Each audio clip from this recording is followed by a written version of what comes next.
Why does your guitar sound like it's underwater? You spent thousands on accurate pedals. You got the vintage spec Strat. You've even dialed in that massive cathedral-sized delay. But the second you try to record over a drum track, or heaven forbid, play with the bassist, it disappears. Your tone isn't just quiet, it's been bullied. It's a universal frustration. You're fighting a losing battle against the mud. Your low end is flabby and your high end feels like an ice pick in the air. You're turning the volume up until the speakers scream, but the mix just swallows you whole. David Gilmour, the man with the most massive sound in rock history, didn't actually have a massive sound. Not in the way you think. He's got probably the best Strat tone I can think of. He relies very little on distortion and the stuff just sounds so sweet. It's almost like what he doesn't play that's most important, because he is such a tasteful guitar player. He had a secret weapon, a specific narrow slice of the frequency spectrum that acted like a surgical blade. While everyone else was trying to sound big, Gilmour was busy making sure he was the only thing the listener's brain could actually hold on to. Today we are going to stop guessing, and I'm going to show you the exact secret frequency that allowed Pink Floyd's guitar to cut through a wall of synthesizers and drums like they weren't even there. You see, most people approach a mix like a friendly conversation, but in reality, a mix is a crowded bar at 1 a.m. Everyone is screaming to be heard. The kick drum is the heavyweight champion on the low end. The bass guitar is the guy leaning on the bar, taking up all the room in the middle. And those 1970s synthesizers, they are the atmospheric haze filling every leftover crack in the room. If you bring a thick guitar tone into that environment, you aren't adding music, you're adding clutter. Comes together to make something that has got space and atmosphere and theatre and God knows what else to it. Think about this. If your guitar is warm, which is just human speak for clogged with low mids, it's trying to occupy the same physical space as the bass. They clash. They cancel each other out. The result isn't heavy, it's limp. It's grey sonic soup. Gilmour understood that for a guitar to feel legendary, it had to be lonely. It had to live in a frequency range where no one else was allowed to play. It's not the same as sort of feeling it when you're on a stage and you can sort of lean back against the sound. You feel like it's so powerful, you can sort of... Now, here's the twist that keeps most bedroom players trapped in Mudville forever. If you heard David Gilmour's isolated guitar tracks from The Dark Side of the Moon or The Wall without the rest of the band, you might actually hate them. They don't sound huge, they sound thin, almost fragile. He likes to start with a very clean, undistorted guitar sound. All distortion, delays, compression, choruses and so on are added via various effect pedals. He applies the same philosophy in the recording studio.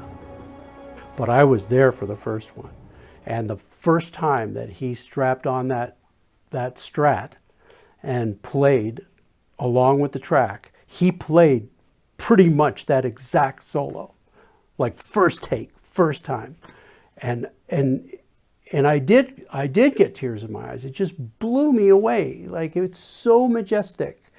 There's a famous story from the Comfortably Numb sessions where guitar tracks in isolation lacked that thump we all associate with the solo. They felt hollow.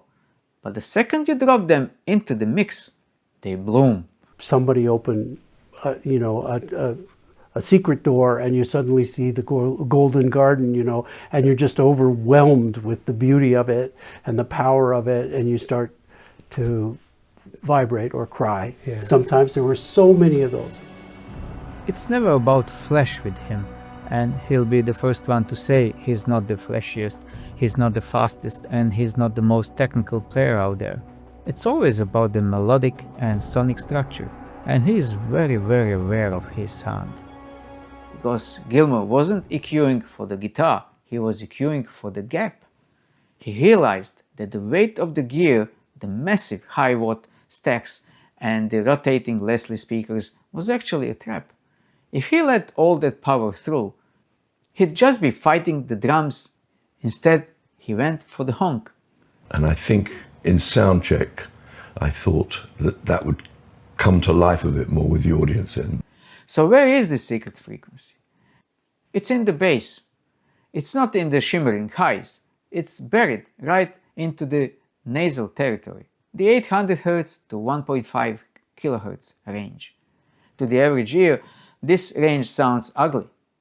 It's the sound of a telephone. It's boxy, it smells of ozone and old vacuum tubes. You've got to adjust things for it, and I found on stage that it was sucking the high end out of what I was doing. Most people try to cut these frequencies because they want their guitar to sound pretty and scooped, but that's the mistake. A lot of them think that the power is where it's at. That 1 kHz range is where the human ear is most sensitive, is the frequency of the human voice. By boosting this ugly range, Gilmour ensured his guitar wasn't just a background instrument, it became a lead singer. He used the electric mistress, flanger, and the power boost not just for the swirl, but for the way they pushed that specific mid-range spike. It's that ice pick that actually cuts the fabric of the mix. When you hear that soaring note in Shine On You Crazy Diamond, you aren't hearing bass, you're hearing a mid-range laser beam. But how do you apply this without making your tone sound like a cheap radio? It's about the lived-in EQ. You don't just shove a slider up and hope for the best. Imagine your EQ as a spotlight. If the spotlight is too wide, it washes out the stage. If it's too narrow, it's just a dot. We, however, have altered it just a little bit. We put an extra tube in the preamp section to give it a little more drive, lower the impedance in the output, and change the capacitor in the bottom end to eliminate some of the lows, because it was very boomy through close-back cabinets. The Gilmore Cut is a wide bell boost at 1.2 kHz, followed by an aggressive shelf that kills everything below 200 Hz. You have to be brave enough to make your guitar sound smaller so the song can sound bigger. I don't have any magical effects or anything that helps me to get my particular sound. It's all very hard to explain. I just keep fiddling with the little knobs on different boxes until it sounds right to me. Next time you're recording, try this. Turn your mids knob up until it feels uncomfortable, until it starts to bite, then stop. That's the sweet spot, where the guitar starts to breathe. You do it absolutely all the time, a little bit, so that every note, is just the tiniest little things, which is what makes the guitar sort of so personal. It's the difference between being a part of the noise or being the point of the music. It's just my taste as to how you want it to sound, how you want to bend things.